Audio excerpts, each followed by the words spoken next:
guys, so we're working with cubes. So more than just the difference of squares, we've got these awesome things going on. But the first thing to know about is what are your perfect cubes? So your 1 times 1 times 1, that's 1. 2 times 2 times 2 is 8. 3 times 3 times 3 is 27, and so on. So make sure you get this list down. We have 1, 8, 27, 64, 125, 216, 343, 512. Those are just the basics, the beginning numbers up to 8, I think. 8 times 8 gives you that. Yep, 512.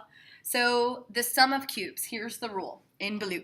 So a cubed plus b cubed, whatever a and b happen to be, is, and this is a rule you just have to remember, a plus b times a squared minus a times b plus b squared. And typically you're done here for factoring. If we're solving, it's another story. Let's worry about factoring.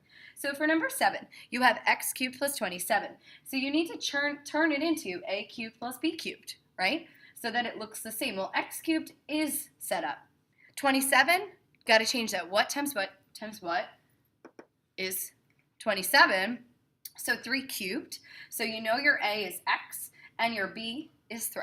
So now it's literally a rule, so all we do is set it up. So we have x plus 3 times a squared is x squared minus a times b, 3 times x, plus b squared. Well, b is the number 3, so 3 squared is 9. And that's it. That's your answer. For the second problem that I have for you, it's number 9 I want to talk about. I have it on this piece of paper. So pause the video, see what you can do. But there's a hint. Before you pause the video, you can kind of see things here. Before you pause the video, there is a greatest common factor. That's what's different about this one. Your 500 and that 4 are both divisible by 4.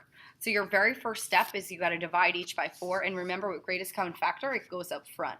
And then look, I've got a perfect square.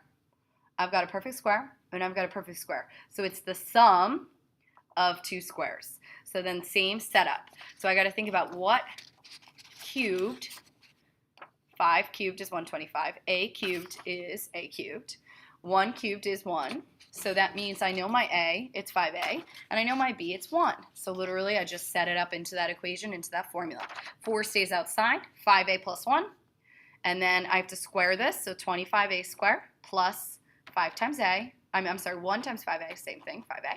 And then 1 squared is 1. It's actually not a plus, it's a minus. So if you wrote a plus, that was my fault. That's a minus, okay? So that's the sum of cubes. Let's talk about the difference of cubes. That's what you have over here. So it's very similar. It's just a little different because it's a minus. So you have a cubed minus b cubed. So the rule is, same thing, just notice that instead of a plus b, I have a minus b. And then over here I also have a plus instead of a minus. So a minus b times a squared plus ab plus b squared. So all you gotta do is set it up, and then literally it's your rule. It's your rule. So you have x cubed minus 1. Well, x cubed is a cubed, so a is x. And then 1 changed to 1 cubed. I know it's a perfect cube. So 1 cubed is 1. So b is 1. So I have x minus 1. Then a squared is x squared. 1 times x is 1x plus. And then 1 squared is 1. So that's my answer for that. So my challenge for you, let's block it, is number 13, because this is 11. I have 4 plus 32h squared. See if you can pause the video and try this problem on your own. There's a greatest common factor, so you're going to factor that out first. So 4 and 32h, your GCF is a 4. Then you're left with 1 minus 8h cubed. So 1 is a perfect cube, and 8 is a perfect cube. So I can do the difference of cubes. So I have 4 times 1 cubed minus 2h cubed, which then breaks down into my fabulous formula. I do 4 times 1 minus 2h times 1 plus 2h plus 4h squared. Okay, each and every part. Practice this. You'll do